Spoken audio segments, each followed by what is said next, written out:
Assalamualaikum warahmatullahi wabarakatuh. Iwan Filah. Beberapa waktu belakangan ini banyak sekali masalah atau segala hal yang menyangkut negara ini yang bermasalah ya. Di antaranya adalah makin banyaknya tenaga kerja tanah air yang di PHK. Bahkan ada kabar beberapa bulan lagi atau mungkin beberapa hari lagi itu karyawan dari PT Polytron sekurang lebih 10.000 akan mengikuti jejak saudara-saudaranya yang lain yang sebelumnya juga diputuskan kontraknya oleh PT Seritek. Nah, hal ini menjadi menarik karena memang selain hal itu banyak sekali masalah yang terjadi di tanah air kita ini. Di antaranya adalah masalah dari ijazah mantan Presiden Indonesia yang ketujuh, yaitu Bapak Joko Widodo, yang diduga oleh sebagian orang seperti Rosuryo dan teman-temannya adalah palsu. Bukan cuma itu, tagar Indonesia Gelap ini menjadi sesuatu yang bahkan sempat membuat Presiden Prabowo itu agak kurang enak ya. Dan bahkan dia mengatakan kalau Indonesia ini masih terang benderang.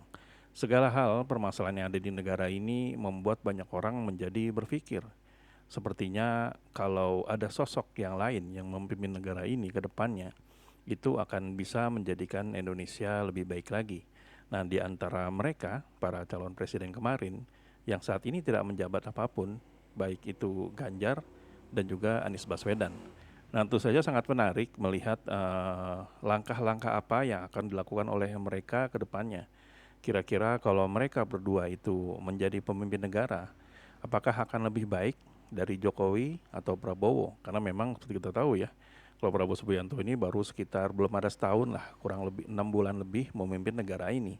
Dan tentu saja tidak bisa dinilai pencapaiannya adalah apa yang telah kita jalani saat ini. Karena bisa jadi ke depannya akan jauh lebih baik, jauh lebih terang, jauh lebih gemilang, dan jauh lebih berprestasi mungkin. Atau bisa saja 4 tahun setengah ke depannya itu malah Indonesia lebih gelap, lebih berantakan, lebih hancur, dan juga makin banyak lagi tenaga kerja Indonesia yang akan diputus kontraknya. Ya tentu saja kita sama-sama tahu ya, kita bukan cenayang, kita bukan dukung, dan juga kita tidak bisa memprediksi masa depan. Nah, menyangkut harapan dari masyarakat Indonesia di bawah Prabowo Subianto pada saat Capres kemarin yang menginginkan Presiden Indonesia pada presentasi berikutnya adalah Anies Baswedan dengan meraih suara kurang lebih 23% ya kalau nggak salah ya. Nah, beliau diharapkan untuk bisa menjadi presiden di bawah dari para masyarakat yang menginginkan Prabowo menjadi presiden. Jadi di bawah Prabowo itu ada Anies gitu. Nah, sedangkan Anies Baswedan ini bisa dikatakan itu tidak terafiliasi dengan partai politik manapun. Sehingga banyak harapan bagi banyaknya rakyat Indonesia yang 23% itu. Bahkan mungkin sekarang ada juga pendukung Prabowo atau pendukung Ganjar yang pindah ke Anies Baswedan. Yang terus dia menjadi ada pertanyaan, kira-kira apakah Pak Anies ini akan mendirikan partai atau jejak langkah apa yang akan dilakukan pasca dirinya tidak menjadi siapapun pada saat ini, tidak menjadi komisaris, tidak menjadi gubernur, tidak menjadi dewan pakar, tidak menjadi kader partai politik dan apapun. Nah, kira-kira langkah apa yang akan dilakukan atau langkah apa yang saat ini yang sedang dilakukan? Tentu itu adalah pertanyaan-pertanyaan yang hadir di kepala banyak masyarakat ya, terutama mereka yang menginginkan perubahan. Nah, baru beberapa hari yang lalu ada interview yang dilakukan oleh Refli Harun kepada Anies Baswedan secara langsung. Apakah mungkin, oh ya, bukan cuma itu, mereka juga berkumpul ya, banyak sekali tokoh-tokoh di sana seperti Rambaran Pohan, Pak Andi Sanusi, Pak Sarin Hamid, G. Salifah, dan banyak lagi tokoh-tokoh tersebut di dalamnya gitu yang hadir. Nah, tentu ada pertanyaan setelah melihat foto mereka bersama itu, apakah mungkin Anies Baswedan sedang mempersiapkan atau jangan-jangan sudah tinggal mendeklarasikan partainya sendiri, partai Anies Baswedan mungkin, atau partai apapun namanya, karena memang beberapa waktu yang lalu Sarin Hamid baru saja mendirikan Ormas ya kalau nggak salah ya, baru mendirikan Ormas, di mana kita tahu sendiri Sarin Hamid ini adalah tangan kanan dari Anies Baswedan. Nah, kalau sudah begitu tentu banyak orang berprediksi kalau tidak lama lagi Anies Baswedan akan mendirikan partai dan memiliki partai sendiri.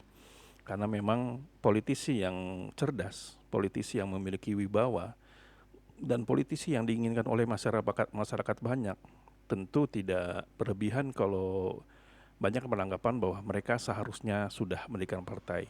Seperti yang dilakukan oleh Pak SBY, Pak Prabowo Subianto, Ibu Mega, dan juga Pak Surya Paloh. Nah, hadirnya Partai Anies Baswedan ini sangat diharapkan karena hal ini menjadi jawaban dari mereka yang memang menginginkan perubahan. Mari kita dengar berikut ini apa paparan dari Pak Anies Baswedan. Apakah dirinya sedang mendirikan partai, sedang mempersiapkan deklarasi, atau mungkin ada yang lainnya. Nah, bagaimana videonya? Mari kita simak berikut ini. Saya banyak kegiatan. Satu, nulis. Oke. Saya sedang menulis Apa tentang kecurangan pemilu? beberapa buku. Oke. Nanti Tentang apa? mudah-mudahan nggak terlalu lama lagi Oke, keluar. mayoritas tentang? Ada tentang demokrasi, tentang Oke. ekonomi, tentang pendidikan. Tapi insya Allah nggak lama lagi keluar. Oke. Terus tentu aja diskusi, Oke. memenuhi undangan dari berbagai kota. Ya. Kemudian pertemuan-pertemuan khusus. Tapi yang pasti tidak berhenti berpikir bekerja untuk kemajuan Republik. Jadi semua yang dibahas, semua yang didiskusikan itu adalah masalah-masalah kebangsaan kita, tantangan-tantangan yang ada di depan kita. Walaupun memang sebagian besar itu bukan percakapan yang ada rekamannya, yang terbuka. Bang Saud, ini Bang Saud. Ini cuma ada Bang Saud di sini. Iya. Bang Saud, ini Bang Saud. Jadi ini sama Bang Saud juga. Iya. Jadi ini adalah teman-teman diskusi, tukar pikiran, mereka-mereka yang pada punya idealisme untuk Indonesia lebih baik. Jadi memang secara administratif tidak ada posisi yang dipegang. Iya. Administrasi. Tapi kita kan tidak hidup dalam administrasi. Kita hidup dalam substansi bahwa kita sedang bekerja, berpikir untuk Republik, apapun posisi dan peran kita. Jadi itu yang tidak berhenti. Jadi Ref kalau ditanya apa kegiatan seharian, sebetulnya malah lebih padat Ref. Ngaturnya lebih susah, lebih sulit mengaturnya. Karena unstructured. Dan saya bayangkan setiap saat orang mau datang ke sana juga ya tetap. Iya, dan banyak pagi, siang, sore, malam tukar pikiran. Lumayan juga itu untuk menjamu tamu-tamu yang tak diundang itu. Tadi jam 5 udah bangun beliau. Oke. Udah di doorstop Iya. sama teman-teman. Jam 5 pagi udah ada yang datang ucapin selamat. Tapi memang kelihatannya Mas Anies lebih sering sekarang nih menghadiri acara-acara diskusi ya. Selektif itu. Oke. Sebab kalau mau hadir semua waktunya nggak mungkin. Oke.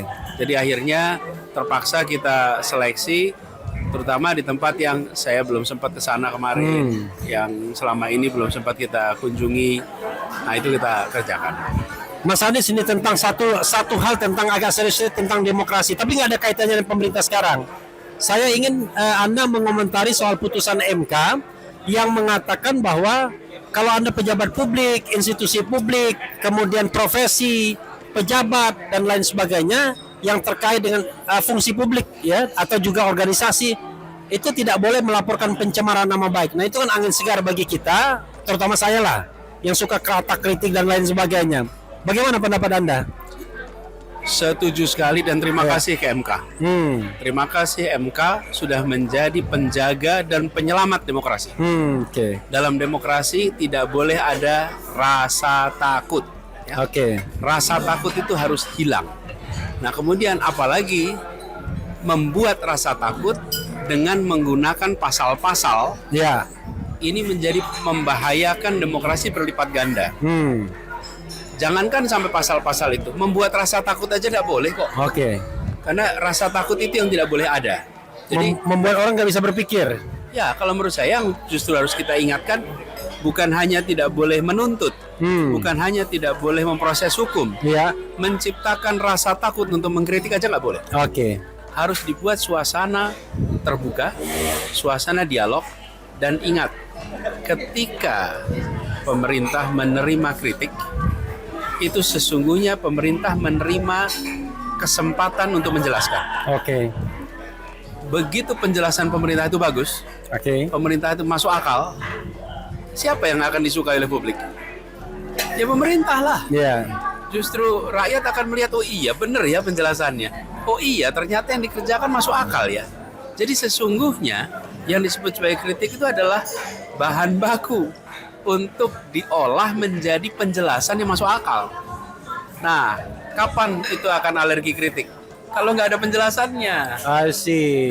Kalau nggak ada yang masuk akalnya, kan itu takut sama kritik. Kalau nggak ada barangnya. Kalau nggak ada, ya itu. Kalau nggak ada, nggak akan tahu. Tapi kalau ada barangnya, Oke. ada penjelasannya, ada landasannya. Wih, kritik itu justru amunisi yang bagus, gitu. Saya terima kasih Refli, kita tidak pernah membayangkan bahwa makan siang ulang tahun jadi bikin konten diskusi sama Refli. Enggak, dan tidak benar makan siang itu nggak ada yang no freelance. Ini makan siang kita gratis ini. Ini makan siang gratis, Pak Iya. Nabil. Terima kasih. Kita Oke. semua merasakan. Makasih. Dan buat teman-teman semua, terus ikuti percakapan cerdas. Karena percakapan cerdas kritis itu merangsang kita untuk bisa bernegara dengan lebih baik.